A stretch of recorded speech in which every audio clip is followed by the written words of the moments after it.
l'Église catholique fait mémoire de Saint Jean-Marie Vianney, curé d'Ars. Plus de 300 gens auraient illustré ce nom qui signifie « Le Seigneur fait grâce ». Jean-Marie Vianney fut le plus célèbre curé du monde, et pourtant. Il fut d'abord refusé au séminaire comme trop peu doué car il n'avait appris à lire qu'à 18 ans. À force de cours de rattrapage, de courage et d'obstination, il finit par être accepté, mais quand il sera ordonné prêtre, l'évêque hésite à lui donner le pouvoir de confesser. On connaît la suite, l'Esprit Saint, dans son humour, investit ce petit prêtre pour en faire une torche brûlante, comme un nouvel Élie.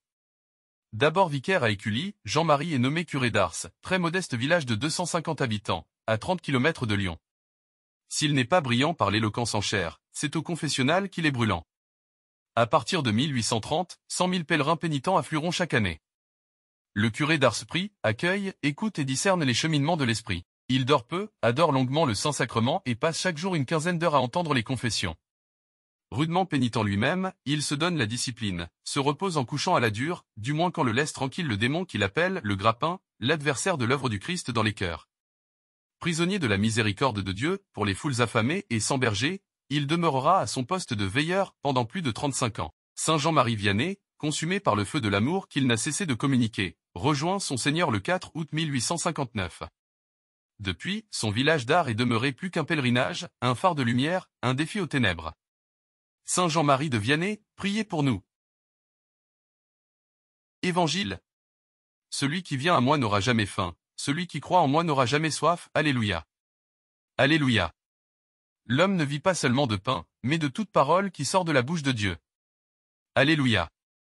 Évangile de Jésus-Christ selon Saint Jean. En ce temps-là, quand la foule vit que Jésus n'était pas là, ni ses disciples, les gens montèrent dans les barques et se dirigèrent vers Capharnaüm à la recherche de Jésus. L'ayant trouvé sur l'autre rive, ils lui dirent, « Rabbi, quand es-tu arrivé ici ?» Jésus leur répondit, « Amen, Amen, je vous le dis, vous me cherchez, non parce que vous avez vu des signes, mais parce que vous avez mangé de ces pains et que vous avez été rassasiés. Travaillez non pas pour la nourriture qui se perd, mais pour la nourriture qui demeure jusque dans la vie éternelle, celle que vous donnera le Fils de l'homme, lui que Dieu, le Père, a marqué de son sceau. » Ils lui dirent alors, « Que devons-nous faire pour travailler aux œuvres de Dieu ?»